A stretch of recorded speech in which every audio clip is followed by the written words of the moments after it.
right. Not sure if there's anybody live at the moment. Um, so yeah, let me know if you can hear me, how the audio is. I'm not sure. Um, so yeah, if there's anybody in the chat, just come and say hi. So probably, yeah, I'll just wait a bit, see if anybody pops up.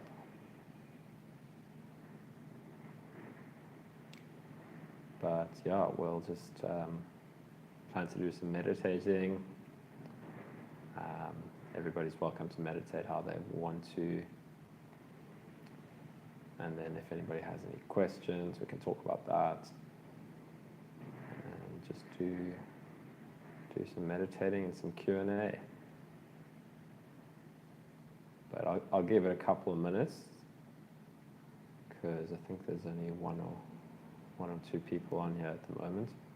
And I'm live streaming off my phone, so I'm not sure how it's going to work with the live chat, if I can see it. Last time I did it on my laptop, but my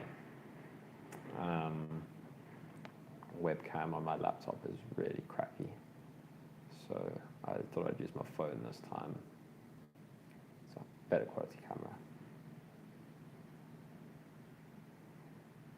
So I'm just going to start meditating.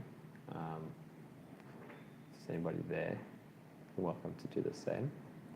And then I'll check in every now and then with the live chat, see if there's anybody that's got any questions or anything, and maybe we can set some timers. But in the meantime, I'm just going to just meditate as is. We'll see for how long. So yeah, I invite anybody to do the same.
All right. I see there's a few people that have joined us.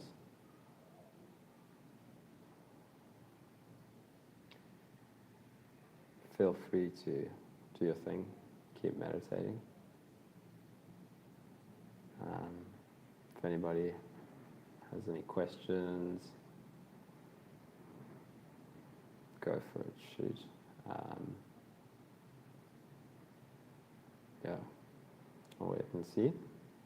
Otherwise, we can just keep meditating.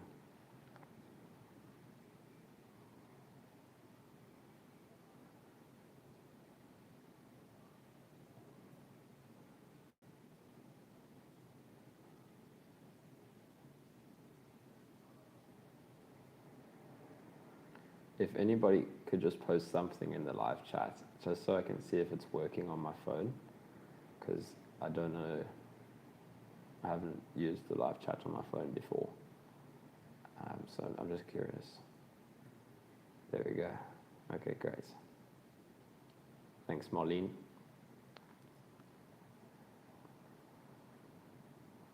Can I reply in the chats? Let's see. Chats.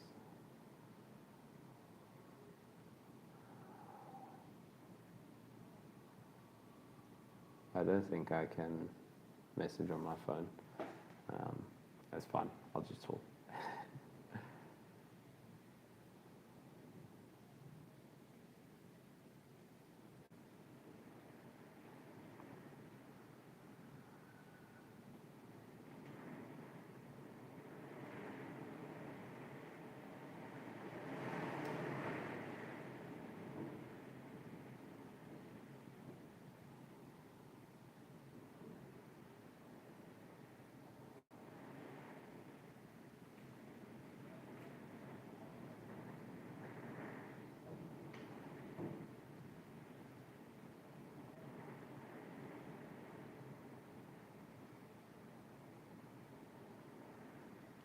Okay, shoot with your questions, Marlene.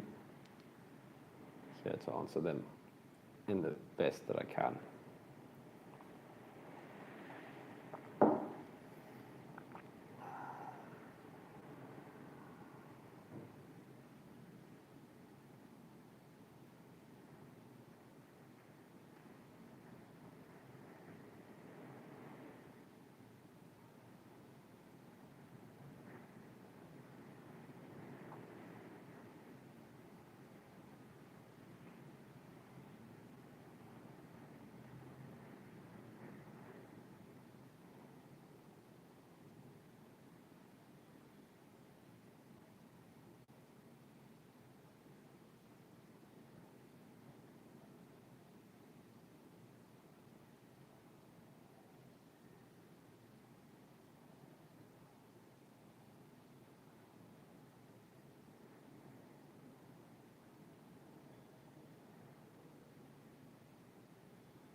So I see what you've written there, Marlene. Okay.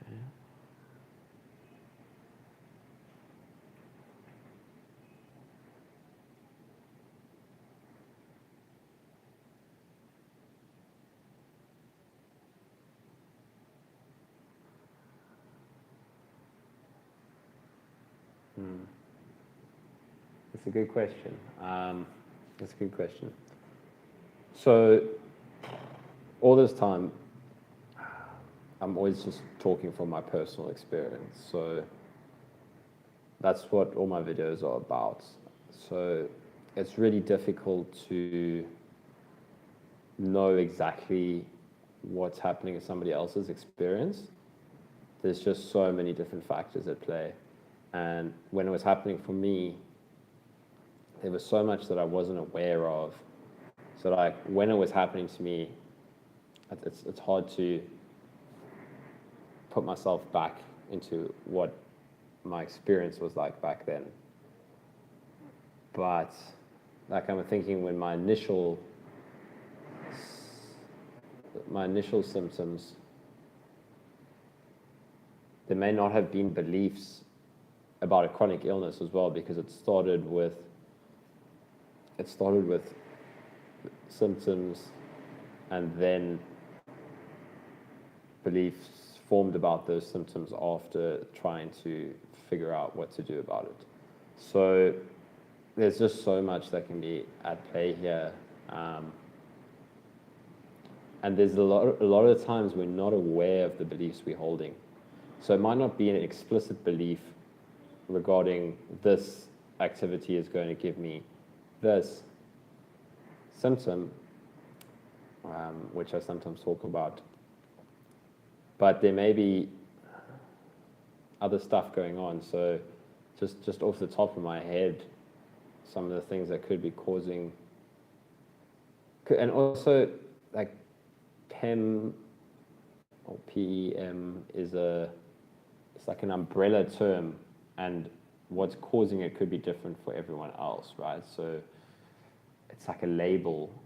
This is like you have an experience, and then we label it as that, and then there's all these associations and beliefs about that label, that this is what it is, this is what it means, when everybody's experience could be different. So those are just a few caveats.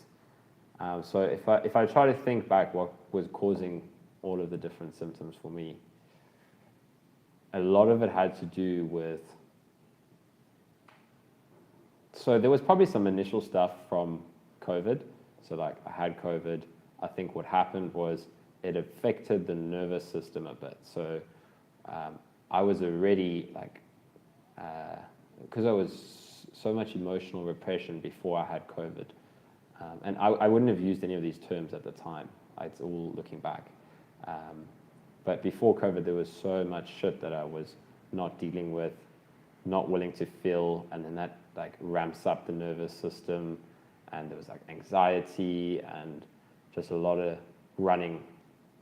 But again, it was like a lot of unconscious running. Like I wasn't aware that that's what I was doing, but I just didn't know what else to do. So then COVID kind of ramped up the nervous system maybe, and then that led to certain symptoms. But the whole time,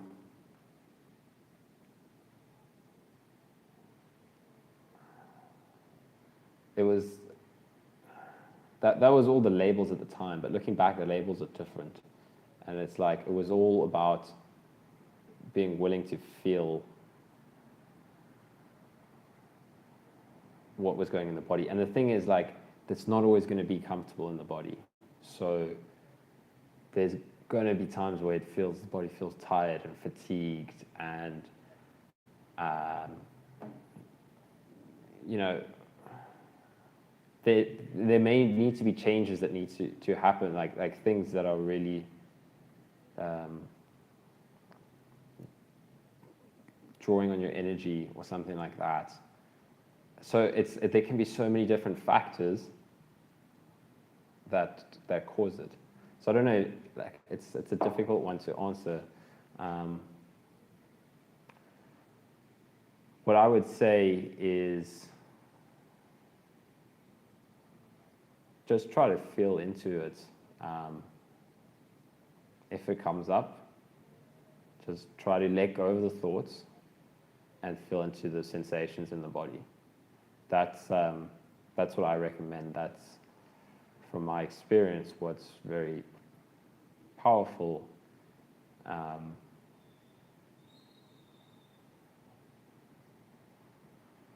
Is to just feel the raw experience and be willing to feel it, and to notice what the thoughts of it are, the thoughts attached to that, and let the thoughts be there. Those are just thoughts.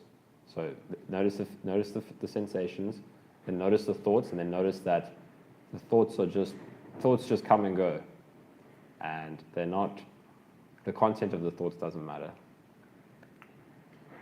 sometimes it can show you like beliefs and stuff, but again, when I'm talking about letting go of beliefs, it's just noticing something you're holding on to and then just letting it go. And then just try to come into the sensations of the body and notice the resistance. For me, and I speak about this a lot, it was all about resistance, avoidance, that kind of thing. Being unwilling to feel what I needed to feel, do what I needed to do. I was fighting something. I was, and yeah, it can be uncomfortable. Like, overall, this whole thing that I went through it was like a pushing me towards where I needed to go, but it can be uncomfortable. So you mean like COVID brought up your unfelt feelings? Well, like it kind of accelerated the process.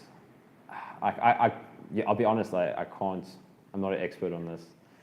So I can a lot of times, talk about my experience, and I can maybe say this is what I feel was going on for me, but I can't be 100% like this is what it is, this is what happened, this is why everything played out the way it did. But what I feel happened is that COVID came at a time, it all worked out how it needed to. And the COVID, maybe the physical virus affected my anxiety levels, so that put me on edge, and then that led to certain symptoms initially. So, like for a couple of weeks, there was maybe post-viral fatigue and that kind of thing. So I'm saying like maybe there was some like lingering symptoms from the virus, but it wasn't anything crazy. And then it was what the mind did with that put this whole thing into action. This whole chronic illness that happened after that was all about what the mind did with all of that, and then the beliefs that formed and all that. But it all needed to happen because it took me to a place where I had to let go of everything, and there was something deeper happening this whole time. It was pushing me towards investigating reality and my direct experience. And if I strayed from that, it would feel uncomfortable. And then the mind was like labeling it all as symptoms, chronic illness, this is PEM, all of those labels that are picked up online and all of that. And then all of my unconscious conditioning from before this was all playing out. But it pushed me to see all of that, and it gave me, took me to a place where I was able to investigate this and go deeper and deeper and deeper. So, very roundabout answer, but it's a difficult question. But I would just keep investigating beliefs. Like the thing about beliefs is that they're a thought that we don't see that's driving our behavior, or our behavior, or our reactions and that kind of thing. So they can come to the surface if we open ourselves to being willing to see them. Don't know if that helps. I see Dweller, you joined us. Welcome, Dweller. Nice to see you again. I'm doing well, thank you. How are you doing? How's things been going?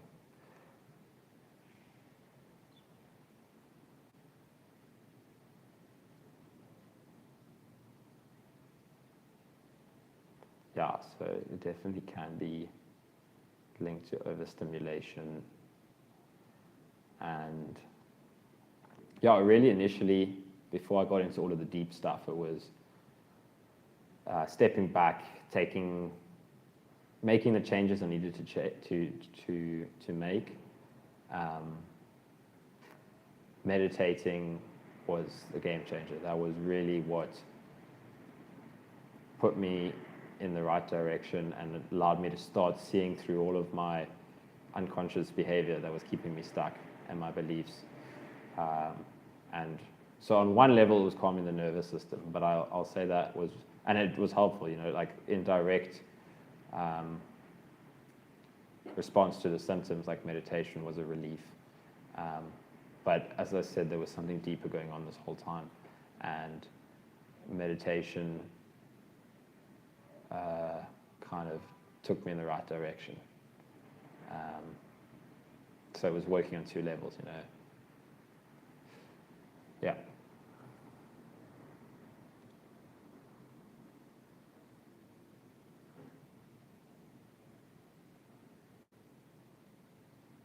That's awesome to hear, Zwela. Love to hear it. Yeah, just getting outside can be awesome. What I would do, especially if I was having a bad flare-up or was just feeling really uncomfortable and I really didn't want to sit with it, I would just go sit somewhere in nature or something, and it would really help because that just helps to calm things as well. And there's going to be difficult times, and often we just got to do what works for us. So I'm not saying that anybody's going through a difficult time, but just Dwella saying he's out sitting on a bench made me recall that sometimes if I didn't want to, if I was really struggling with a flare-up or some discomfort, going out in nature is just, it kind of assists you to come into presence, right?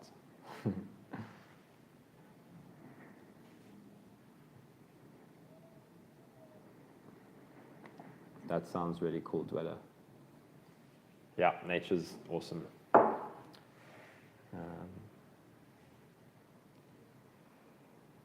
Yeah, I'm just going to get a charger quickly. Things are running low. If anybody has any more questions, feel free to pop them in the chat. Yeah, I'll do another meditation session soon. So if there's anybody here that joined for the meditation and is like, why are we talking so much? I feel you. We will hit the meditation soon. But yeah, let me know what you guys want to do. I'm just going to get my charger.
Goodbye, Marlene. Thanks for joining us. Thanks for your question.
So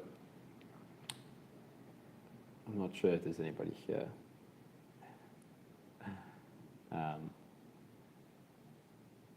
But yeah, if you have any questions, pop them in the chat.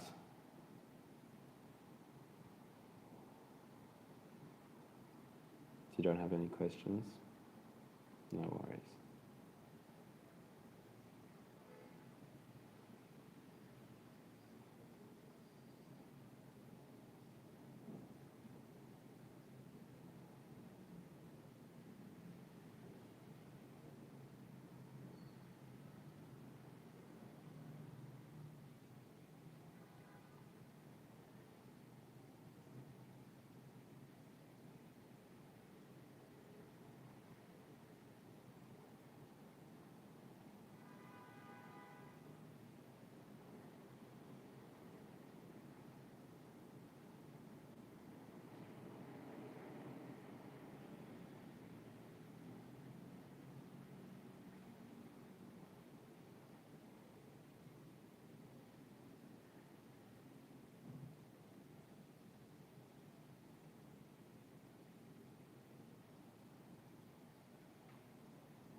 Busy Glider, hi.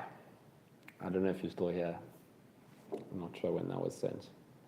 But if you are here, hi.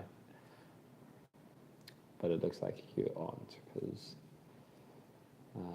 there's only one person. And I have my laptop open so that I can see the chat. So I think that one person is me.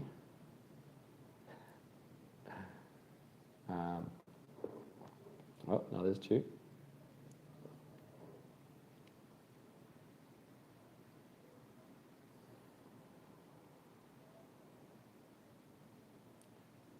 So yeah, I'm kind of doing unstructured meditation, so I'm not setting a timer, just kind of letting it unfold on its own, seeing if I can just completely surrender to the present moment, to direct experience, not try to make it any way. What if I just trust the moment and let it show me what it needs to? And then really feeling into the sense of I. Is there a me in the experience?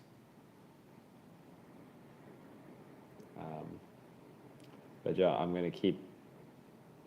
sit for a bit, I'll check the chat every now and then. So if anybody joins while I'm sitting silently in meditation and you have any questions that you'd like me to answer, you can just pop it in the chat. You might be gone by the time I stop meditating, but I'll keep checking in. But yeah, I see there's a few more people on at the moment. So if you guys have any questions, or if you want me to talk about anything, if you want me to talk a bit about meditation, yeah, anything, literally just shoot. Yeah, so I'll wait a bit. Otherwise, I'll continue with the meditation.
Okay, I think I'm gonna, it looks like there's no questions, so I'm gonna carry on meditating and I'll check in soon.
Sammy, welcome.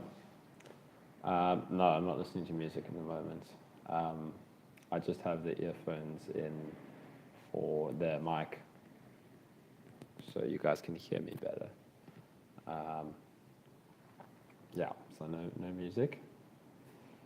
Sometimes when I'm meditating, I'll listen to like a guided meditation. Guided meditations can be really helpful if you find good ones. People can point you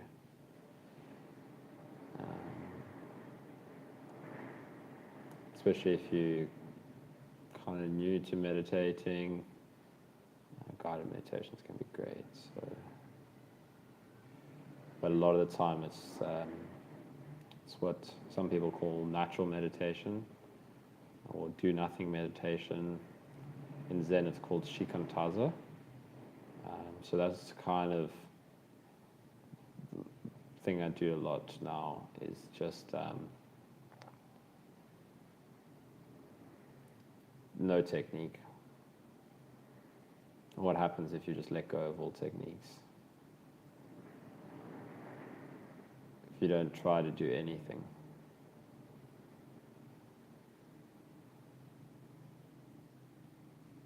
Just let the moment be as it is. And that can accommodate anything. Any thought, any sensation in the body, any sound in there, an experience.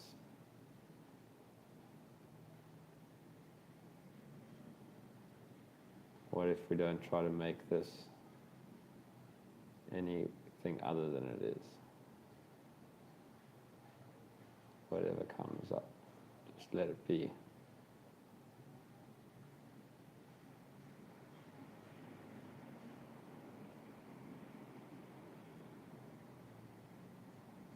Whatever it is. Whatever the thoughts say. Just notice that it's a thought and let it be there.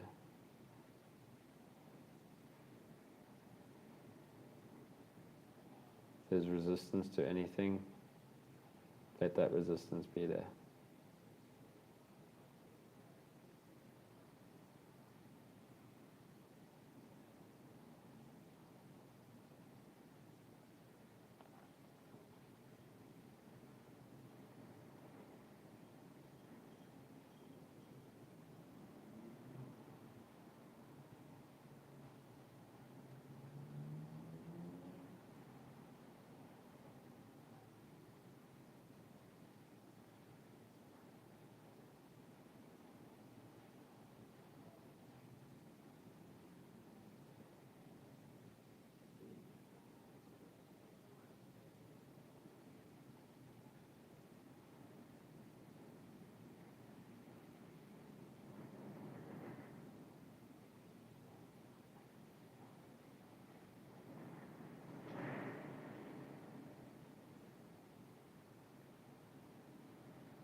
Sammy, you can do either, both. So what I would do is if I was feeling any, like a really, like, so if first just talking about symptoms, so let's say I was doing something and then it would feel like I was going to have, there's a lot of resistance in the body, a lot of tension, and if it started to feel, and then the thoughts would start saying, oh no, I'm going to have a crash, what I eventually learned was that always meant I was resisting something.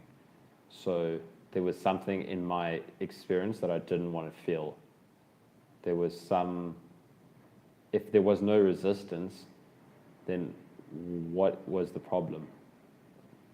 So in those moments, I could stop and then just sit. And what became very powerful was just asking myself, what am I resisting?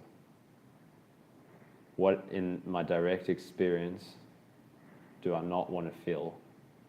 What am I afraid of feeling? And can I go directly there? Can I go straight to that and just feel it?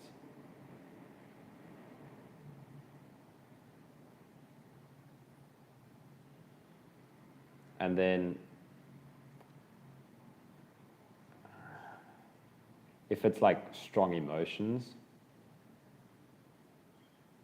then you can just set aside some time. Can I just not distract myself? So it depends on, you can find what works for you, but you can either set like a timer, say like, can I set aside half an hour and just absolutely feel what I need to feel? Just feel whatever comes up and welcome it. And if there's resistance, welcome the resistance. Notice it. Oh, I noticed that there's something here that I don't want to feel. Maybe fear comes up.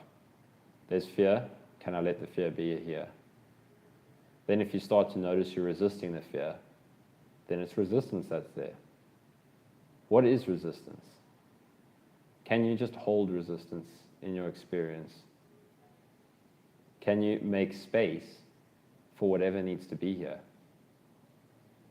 Can you say to yourself, there is space here for whatever wants to come up. And whatever comes up, absolutely welcome. I'm making space for any emotion, any thought, any sensation that needs to express itself. And if it feels then like you're resisting something comes up, and it's like, oh, I don't want to feel that, not that. Okay, maybe it's fear, maybe it's resistance. Can that be here?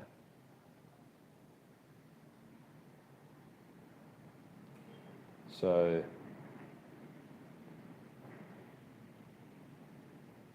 you can do that when something comes up.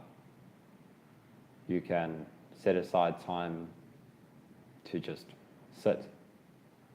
That's what I do a lot now, is just sit and accept whatever is an experience. So what really was powerful for me, so this is more meditation than emotion work, but it all kind of becomes the same thing in the end. And it's just about acceptance of experience. So when things really started changing for me was when I started setting aside long periods of time to meditate. So like an hour in the morning and an hour in the evening. And if an hour, I kind of built it up. So I started with half an hour, then 35 minutes, then 40 minutes, then 45 minutes, like each day. Just extending the time a bit. So that's one thing, and it can be really powerful if you do that consistently. So if you say every morning, whatever time works for you, 20 minutes, half an hour, and then try to extend it, because it's really powerful when we start to sit for long periods of time, because then we start letting go of thoughts. We start going beyond the intellect, the mind. So yeah, that's why something like a retreat can be so powerful. But yeah, otherwise just indirect experience. If you feel like, if you feel the emotion coming up, maybe set aside some time to feel it. Yeah, just experiment with what works for you. But setting aside long periods of time to just feel can be really powerful. I'm glad you appreciate the work. I love to do it, so. It is a pleasure, absolutely.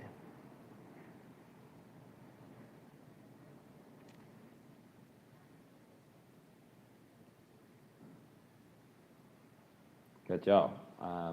If you have any other questions about emotion work, specifically meditation,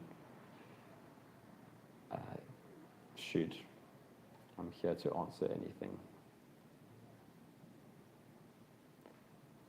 I'm just going to turn on the lights. It's getting a bit dark in here.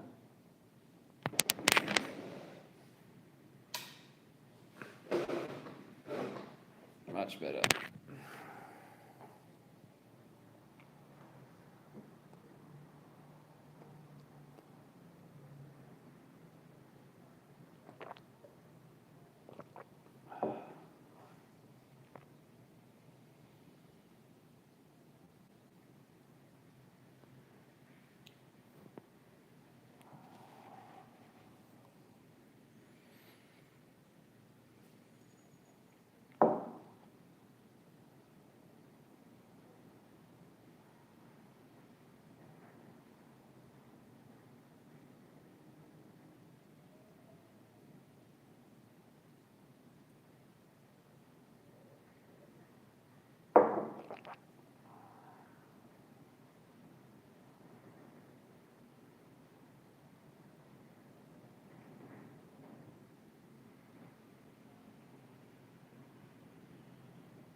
Welcome back, Dwella. And whoever else is with us, welcome.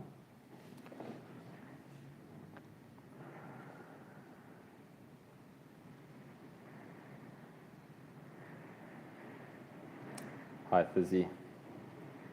Welcome.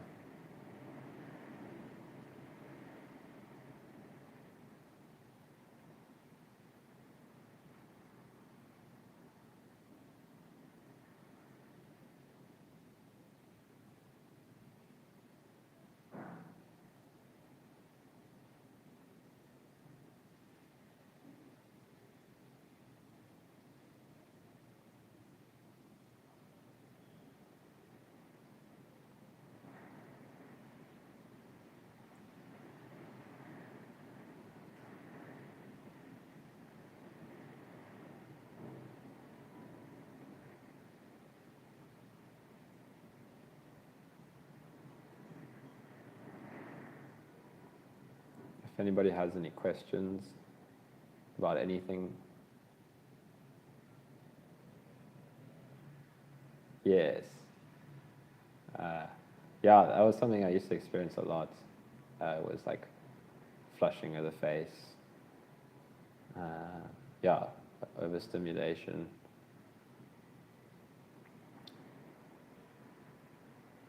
Like, so what happened a lot when I was having a conversation with somebody, and yeah, specifically if I was talking a lot. So at the time I would there would be these beliefs like, this is me doing too much. So it would be like, there was beliefs that overstimulation was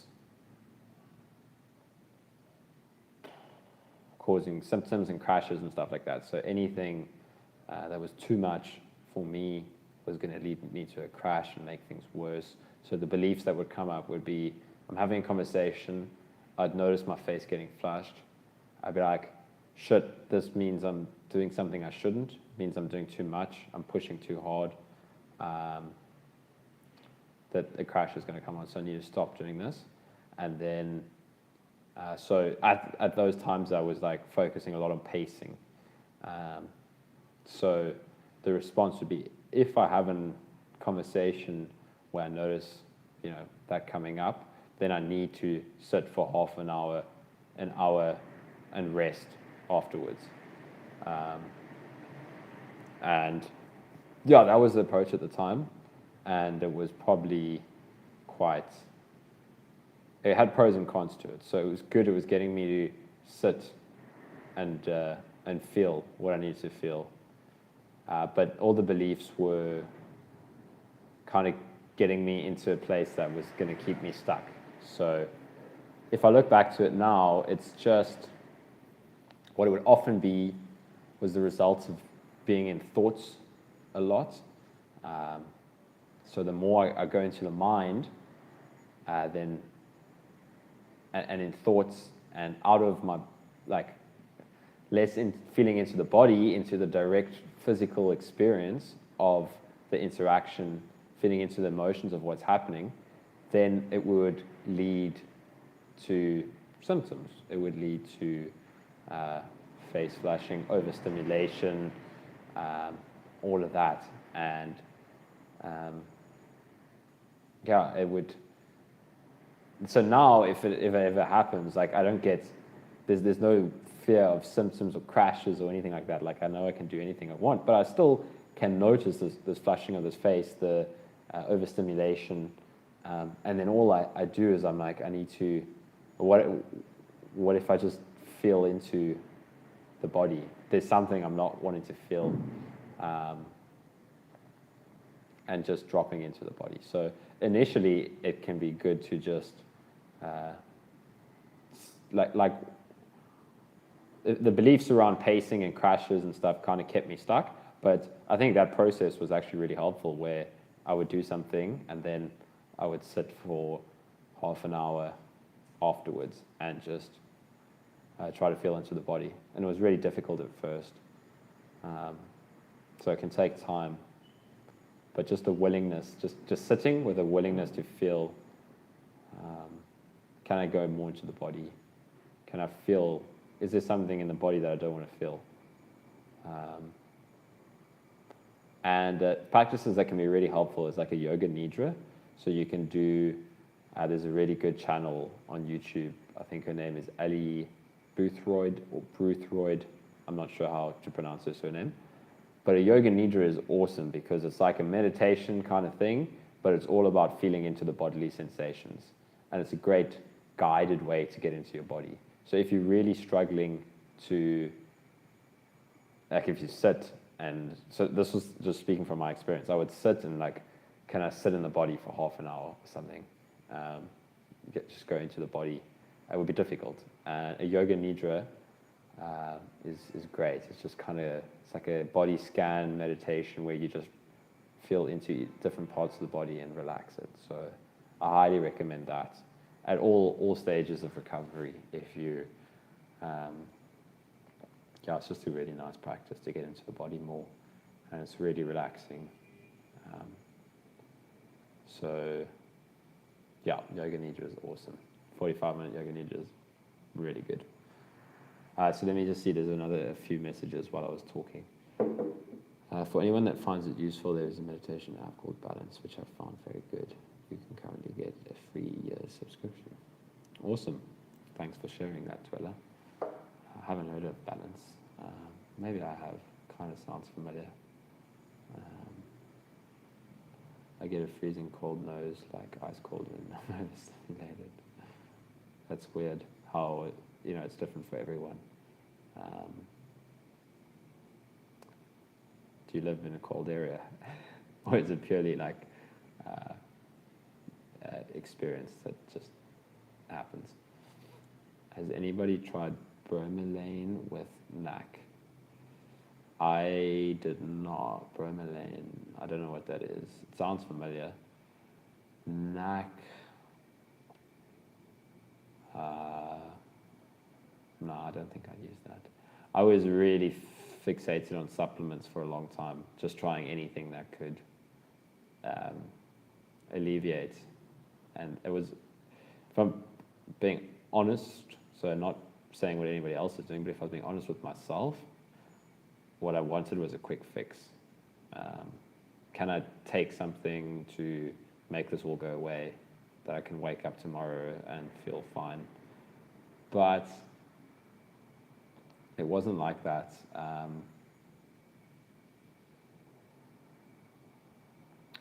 I just had to, I made a video about this, I just had to feel into, so I just to say, like, I wanted a quick fix to not face what I needed to face. And it's completely natural. Like, I feel like all of this just had to play out, there was all of this stuff going on in the body that felt really uncomfortable. So the first step is going to be like, can I get rid of it? I couldn't get rid of it. It got worse and worse the more I tried to avoid it. But it's all just conditioning. Like, that was my conditioning originally, that I was going to resist and avoid this until I couldn't anymore. So, I mean, I've got nothing against supplements. If people find a supplement that helps them, great. But just from my direct experience, I couldn't. That was just avoidance, really. And eventually, I started to learn that I had to learn to just feel into what I didn't want to feel into, face what I didn't want to face.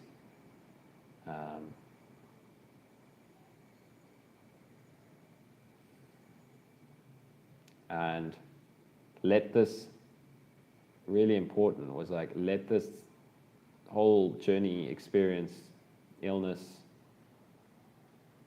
show me what it needs to show me. Where is it taking me? This whole thing was about becoming more authentic, and becoming authentic with what I really wanted. And I didn't know what I really wanted, but before the thoughts would have said, what I really want is, I really want to recover. I really want, maybe before illness, I really want to find a relationship. I really want to make a lot of money. And if you take it a layer deeper, so why do you want those things? Well, maybe it's got to do with validation, fulfillment, being accepted, feeling love, all of those kind of things. But because I had nowhere else to go, it kind of, like, I couldn't do any of those things, right? Anything in the external world that I tried to do was kind of stripped away by this illness, this experience. Anytime I tried to do that, it just, like, life said no. Okay, so I tried to, I had to step away from everything as a part of this, and then I tried to,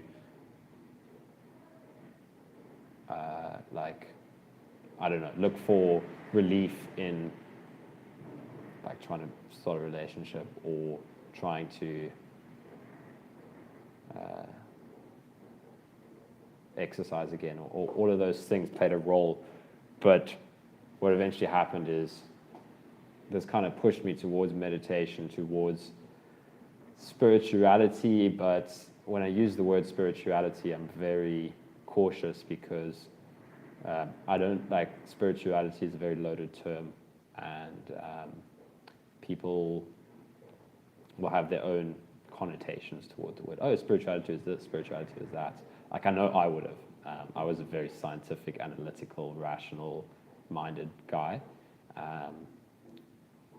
but it's kind of what I was led to was spirituality, and realizing that this yearning for something doesn't feel like this dissatisfaction,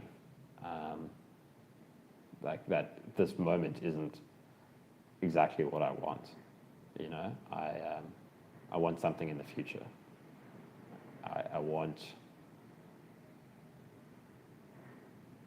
some, and the mind will make up things. I want to have a new car. I want to, whatever anyone's conditioning is, maybe be really into exercise. I want to win this next race. I want to achieve really well in this test. I want to get a promotion. But then what happens when all of those things really happen? Is that maybe it's really nice in the moment, and then it's the next thing, and then it's the next thing. So it was kind of like coming to face what is it I really wanted.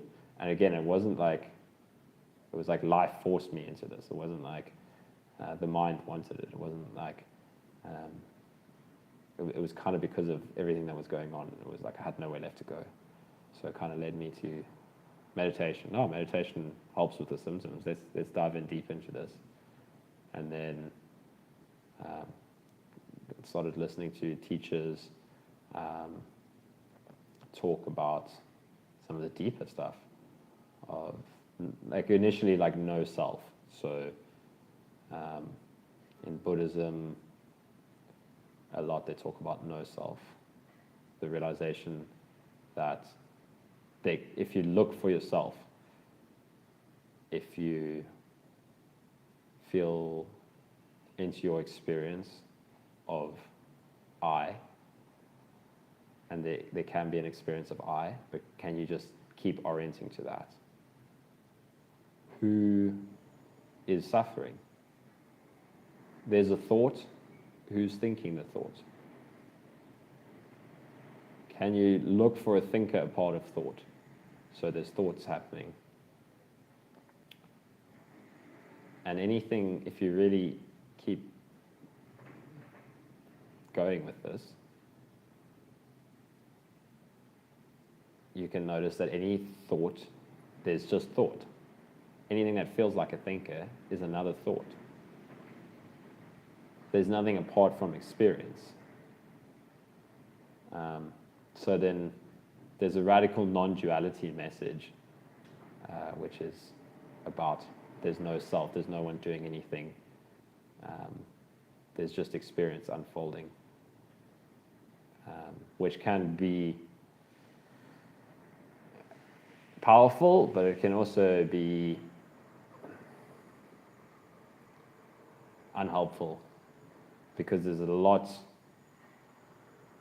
to be done. It's true to an extent, but it can. That's why. So the teacher I really, really like is Angelo DeLullo, and he'll talk about there's no self, all of that. But if that's not your direct experience, if it feels like you're in commerce, it feels like there's me, there's my life, there's I have to do this. You have your memories of your past, you have imaginations about the future you want, all of that. If that's your experience, then there's work to be done. Meditating, self-inquiry, those practices can take you to deeper realizations of this, the present moment. So that's where this whole thing led me. And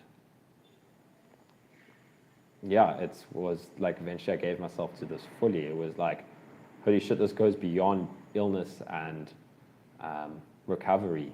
It's like, what am I? What is this experience that's happening? And can I let go of what I think it is? Can I notice a thought as a thought? Can I notice that I am not a thought? So there's a thought that says whatever. Who am I? I am Kyle. I am sick. I did this. I did that. Oh, that's a thought. That's a thought. What is noticing the thoughts?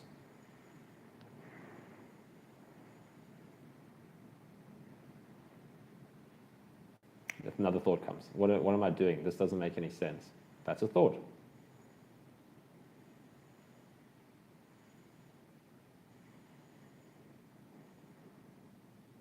I don't know what to do. That's a thought. So that's kind of self-inquiry that I'm talking about. And it's powerful. So if that interests you, I really recommend Angelo DeLullo's channel, Simply Always Awake. He's a great teacher. And there's a lot of other good teachers out there as well. But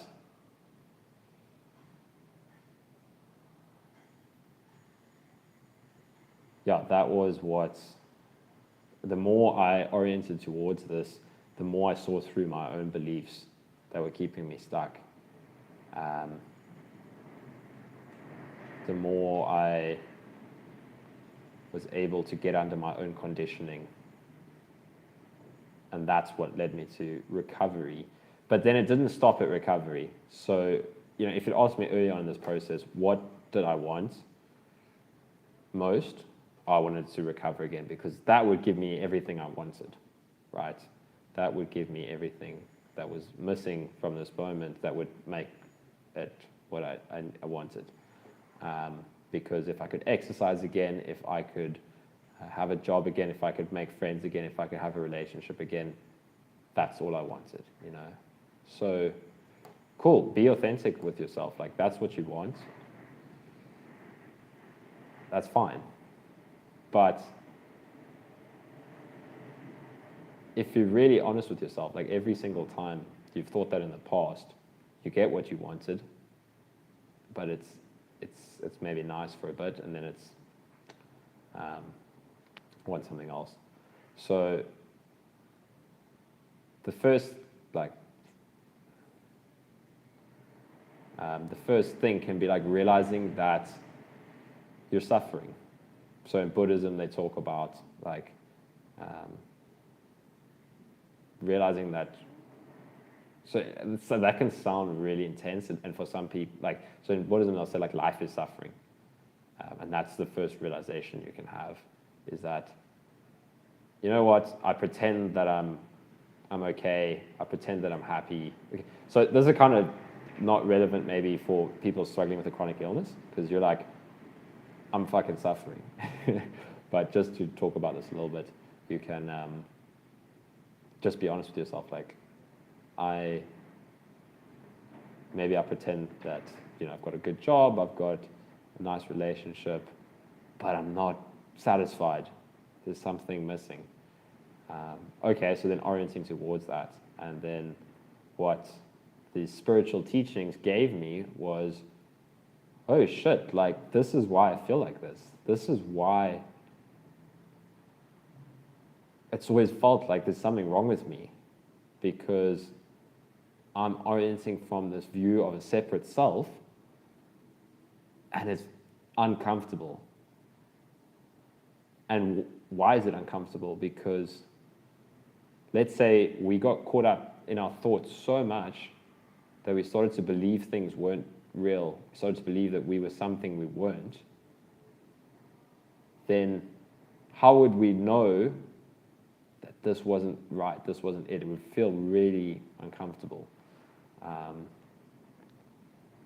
And that's like, so that's why suffering, that's why I say this whole thing was the best thing that ever happened to me, because the suffering got so intense until the only place I could look was, at this, through meditation, through self-inquiry. It was like, if I hadn't had this experience with the chronic illness, I could have kept on fooling myself into believing that something out there would make me feel whole or make this sense of dissatisfaction go away. This sense of there's something missing. You know, this is cool, but life's not amazing. You know, can keep seeking for that somewhere else. But what was beautiful about this whole thing is the suffering got so intense that it was like there was no way I could go. You know, it was just like I wanted to just give up. Any time I tried something, there would just be symptoms or whatever we want to call it, and I would, you know, I just didn't know what to do anymore. And then I needed to investigate my suffering. It was like, why am I suffering so much? And then started with just meditation. Sam Harris was actually the first, the Waking Up app. So I've spoken about this before, was the first step. And then he talks a lot about some of the deeper realizations of no self and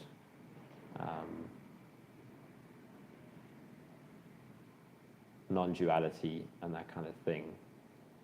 It's a good introduction, especially for a really skeptical mind, for someone really scientifically oriented who would get turned off by spirituality, who would associate that with woo-woo. So he was a great introduction for me. But then, so that kind of sparked something. It was like, whoa, there's actually something to investigate here. There's stuff to be realized here. There's insights. And, you know, like what's causing your suffering is the belief in the separate self, that there's a me that needs to figure out life. That, you know, if I look back to what my experience was before all of this, it was this massive fear that I was like, how do I do this thing called life? Like, sure, sometimes things went well, like, you know, get a relationship, or, you know, was really into sports, so do a sporting event that went well, that felt cool. But there was this gnawing at me that there's something wrong with me, you know, I'm not getting this life thing right. Everybody else is happy, maybe sometimes a little bit happy, but most of the time I'm not really happy. So I forgot where I was going with that. Oh yeah, it's like realizing that, okay, there isn't actually a you apart from life. There's just life, there's just experience, there's just the present moment. And that can be a massive relief initially. It was for me. I mean, maybe the first few times that I heard that, it didn't make any sense. And because there's such a strong feeling of you. But eventually, you know, the more I meditated, the more I listened to talks about non-duality, about meditation from really good teachers, something would resonate. And it was because I was suffering so much that this was the only place to go. And I remember clearly there's another great teacher, John Aston. He really points nicely to the richness of just pure experience.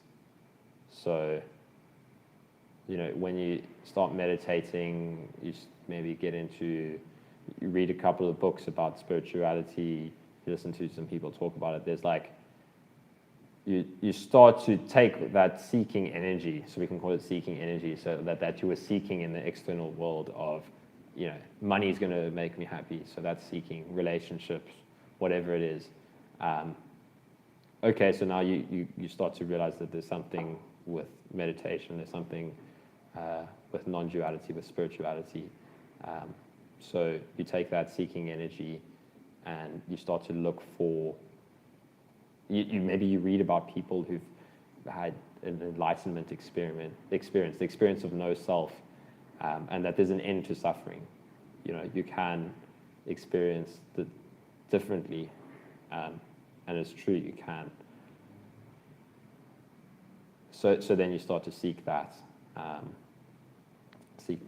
until you find that what you were always looking for was this experience of aliveness.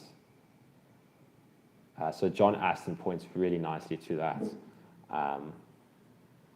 So he was one of the teachers that he talks about that really well, how this experience of the visual field, of the sensations, of life is actually what you were always looking for. But it can be very difficult to hear that initially, especially if your present experience is so uncomfortable. It can be very difficult to agree with that or whatever. But it made me realize that that's when I really started feeling into resistance. So it was like any time, and when I was listening to him talking, it would resonate, and I'd be like, yes, that makes sense. And then, because this was happening, this whole thing was happening at the same time as the chronic illness, it would be like, yes, like there's no problem. This is it. Like, this is what I want, this present moment. And then, maybe the next day or 2 hours later, there would just be these horrible symptoms. And that's when I really was able to orient towards what am I resisting? Because, just yesterday I was listening to John Aston talking about the present moment and how whatever is an experience is it. Like, there's nothing apart from experience to seek. There's just experience, and that's all that you actually want. And that really resonated with me. And then, so then it kind of lit that fire of, okay, well, like there must be something I'm resisting, and there is. There's a resistance towards a sensation, a thought, an emotion, and that's what feels really uncomfortable. It's not the thought, the sensation, the emotion that feels uncomfortable. It's a resistance to it. So that led me to, inquiring into that, which then the closer and closer I would get to the thought or the sensation or the resistance, mostly the sensations because it was all symptoms, the closer I would get to it, it was seen that it was the resistance that was uncomfortable. It wasn't the sensation. The sensation's there. It's in experience. And then it's the trying to get rid of it. I don't want to feel this. The fighting it. That was. Sorry, it looks like it said I just disconnected or something, but it looks like I'm back. I don't know what that looked like on your side. So that's that was what really started to get the recovery ball rolling. Was it was no longer seeking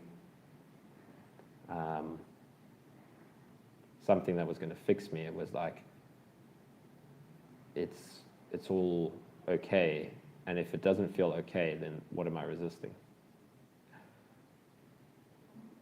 So if what I'm saying sounds like makes no sense, that's completely fine. It really can be like that initially, but maybe it resonates. Maybe it does make sense, and then I would follow that and go listen to Angelo DeLulo, some of his videos, go listen to John Aston, Lisa Cairns is a great teacher, Matt Garrett I really like. Go down the non-duality rabbit hole. So I don't talk a lot about things from that perspective because I don't want to chase people away if you get put off by spiritual lingo or that kind of stuff. So I try to talk about it in a way that is really accessible. So, just talking about acceptance and resistance, and the things that I applied that really helped emotion work, all of that. So yeah, I don't often talk about the whole non-duality perspective, but I think it can be helpful, especially if it's something that resonates. Yeah, go have a look. Anyways, that was like a complete monologue. If anybody, I see there's a couple more people with us now. If anybody has any questions about anything I've just said or anything else in general, please put them in the message in the chat. I think Lizzie said, thanks for sharing your point of view. Yeah, it's difficult to talk about this topic. I've more just been trying to deepen my own experience, and just when I make a video, I just talk about something that can feel helpful. I've thought about talking deeper about the more spiritual stuff, and maybe I will make some videos along those lines, but I do find it difficult to talk about. And again, I want to make the stuff as accessible as possible. I know there was a time when if I heard those kind of messages, maybe it would have just like completely turned me off and been like, this is nonsense. So yeah, I'm just trying to keep it as accessible as possible. But if I'm being 100% authentic with everyone, what led to my recovery was letting go of trying to recover and orienting towards waking up. So some people talk about spiritual awakening or waking up from the dream of the separate self. Yeah. Anyways, we've got a question here from Alex Carpenter.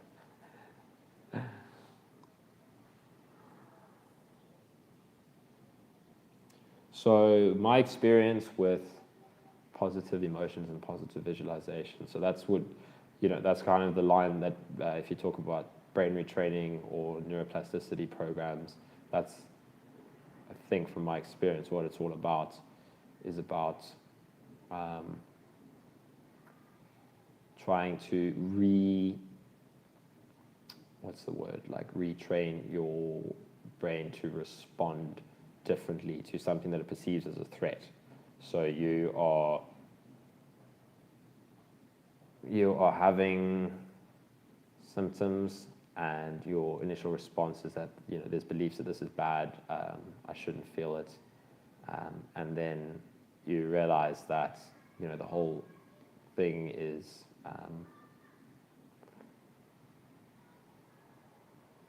about your reactions. So we try to reprogram our responses. So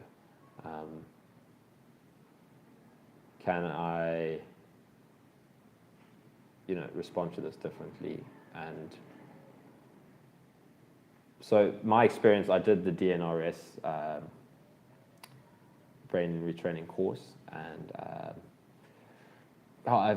it's difficult to say, because I think at the time there's a lot of good that came out of it, right? So I don't, it wasn't a bad thing to do. It was just eventually I realized that was too rigid, and for me, what I needed to do was all the stuff I just spoke about, was giving myself to investigating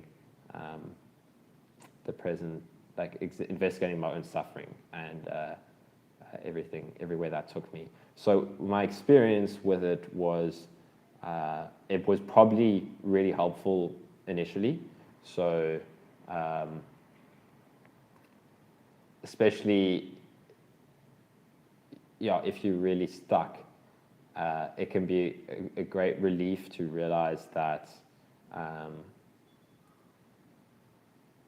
you can do something about this, right? Or it can be really empowering.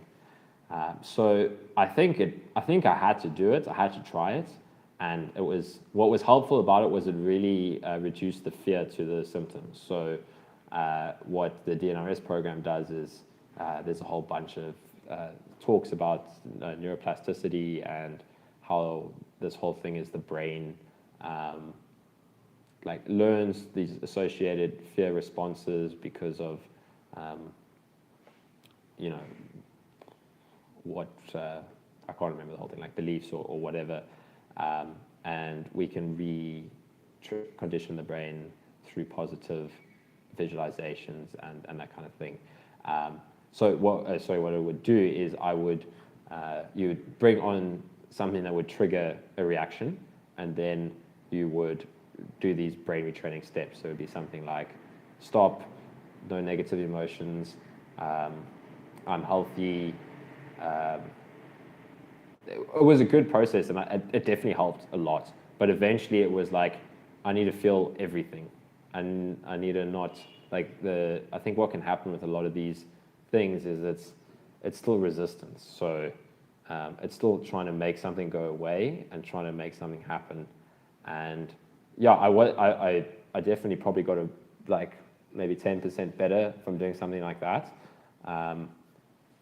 But it's still like try to control experience, and you know, I need to do something to fix this.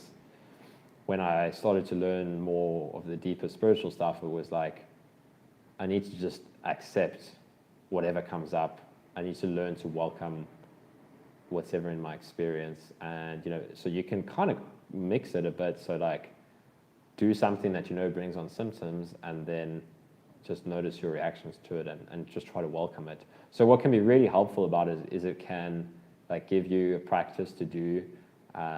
So like for me, what I got out of it was, one, reducing the fear towards the symptoms, and then two, I remember there was like this, like this was just how I applied it, and there was this like loving, like kindness aspect to your, like I'm trying to think, like specifically DNRS, they talked about the amygdala, or like the part of the fear center in the brain, and then you would like try to calm it down. So you'd be like, it's okay, you don't need to be scared, there's no danger here, you know, I'm safe, because it's all about fear, so like safety. So like those practices I think were really helpful, because it's like, it's similar to the emotion work that I talk about now, which is like, if there's fear, welcome it. Like, it's okay for fear to be there. It can be there. And it's all about, like, what that does is it's no longer resisting, it's just welcoming what's an experience. So, and it can be helpful early on to have the whole framework around the chronic illness. So that's kind of my experience with it. It was helpful, but eventually, you know, it can be too rigid. It's what worked for somebody, and then they make it into a really rigid thing, and then you can believe that you have to follow it exactly the way they did, or you're not going to recover. So then what started to happen to me was beliefs would form around, if I didn't do my hour of DNRS training every single day, I wasn't going to recover. And you know, I wasn't always able to stick to that. And eventually, when I started meditating more and became more aligned, I was like, I'm going to let go of this. So I think it served a purpose, honestly. Like, it definitely, there was a lot that I got out of it, but it eventually had to let go of it because I could see how it was keeping me stuck as well. So what I want to say, if anybody's asking, like, should they do one of those programs, I would say there's if it feels like something you want to do it. Like, it was important for me to try these things.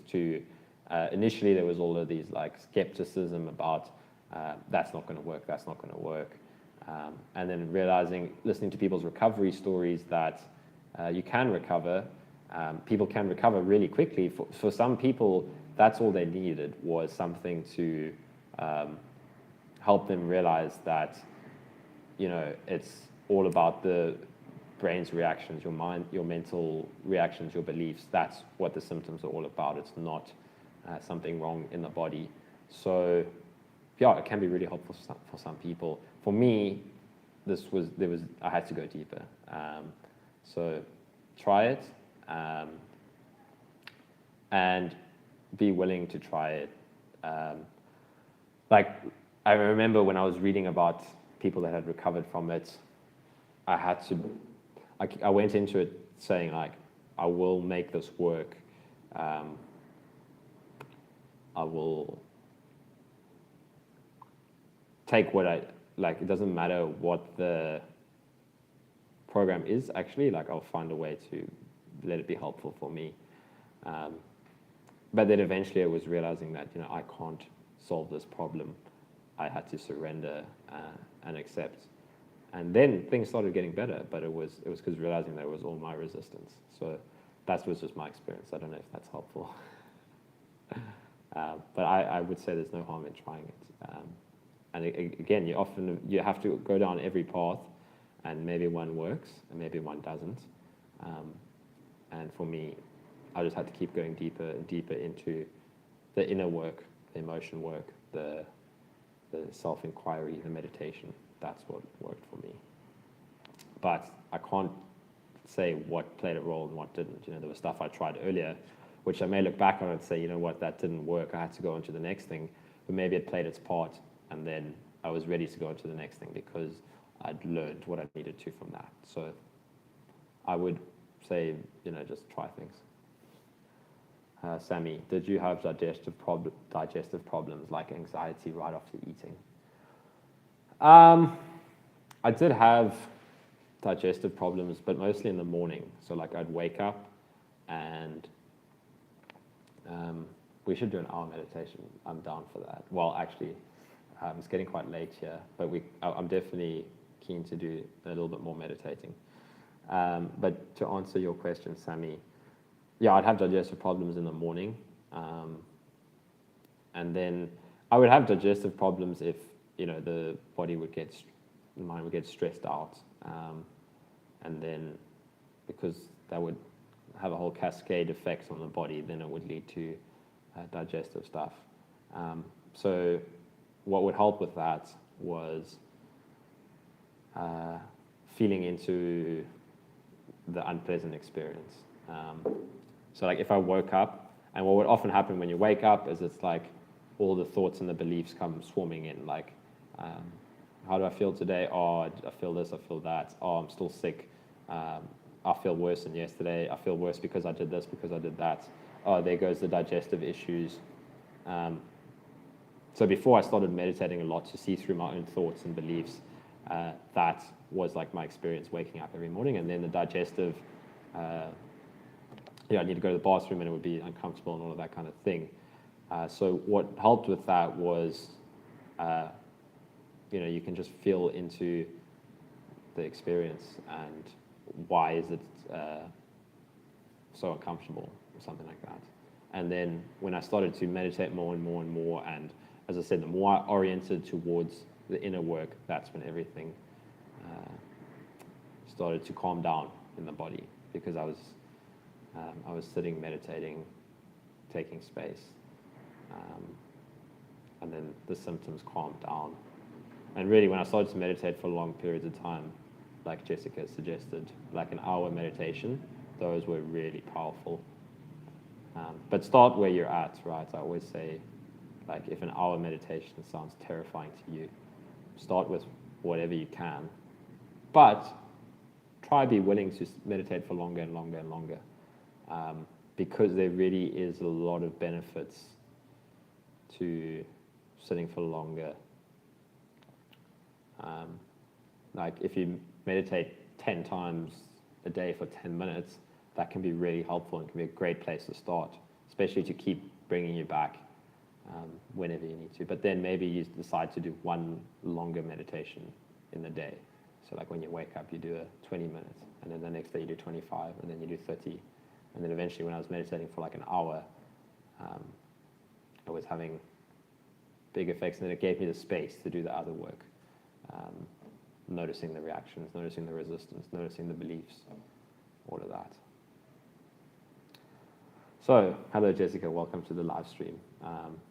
I agree that we should do a meditation. So we've done a lot of talking for the last little bit, answering some questions, and I was talking a little bit about spirituality and meditation earlier. I'll answer a few more questions, and then I think we'll do like a 20 minutes, because I need to go have dinner and stuff soon. It's 8 p.m. here, but I'm definitely want to do one more meditation.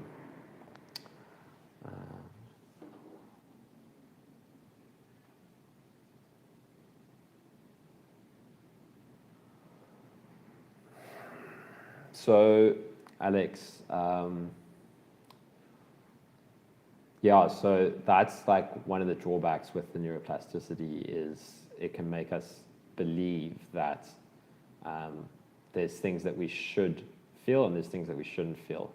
And it's broader than just like neuroplasticity training for chronic illness. It's like our societal view on emotions and stuff like that. You should feel good all the time, and that feeling anxiety or sadness or grief is not good. You shouldn't feel it. And it's just, we're all like that. It's like we want to feel good. We don't want to feel the uncomfortable stuff. But that's where I had to let go of the approaches in the neuroplasticity training, was the emotion work of learning to welcome whatever wanted to be an experience.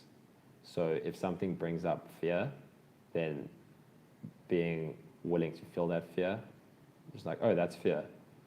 Okay, there's resistance to fear. I don't want to feel fear. That's fine, that's resistance.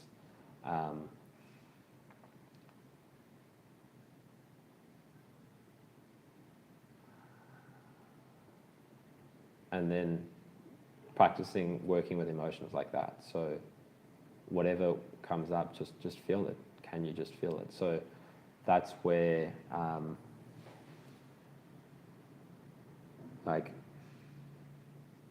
so for me, the experience was like originally working with the neuroplasticity training. What it did was it moved the resistance from the symptoms to the thoughts about the symptoms. So initially, there was beliefs like the symptoms are bad, I mustn't feel the symptom, or the symptoms are bad, they're going to lead to a crash or whatever. Then if you do the neuroplasticity and the brain retraining, what they'll focus on is that it's your reactions causing the symptoms, and then we need to retrain the thoughts, so get rid of the bad thoughts and only have the positive thoughts. But what that's done is it's moved the resistance from the symptoms to the thoughts, which can be like an initial step, but then you need to go one step further and realize that then the problem is resisting the thoughts. And it's okay, like any thought can be here. And there's nothing that you need to push away, because it's the pushing away that is so uncomfortable. It's the pushing away that makes that experience persist until you actually are willing to feel it. So, if it's fear, and that's what it is a lot of the time for all of us that experience chronic illness, fear of the symptoms of what it's going to lead to.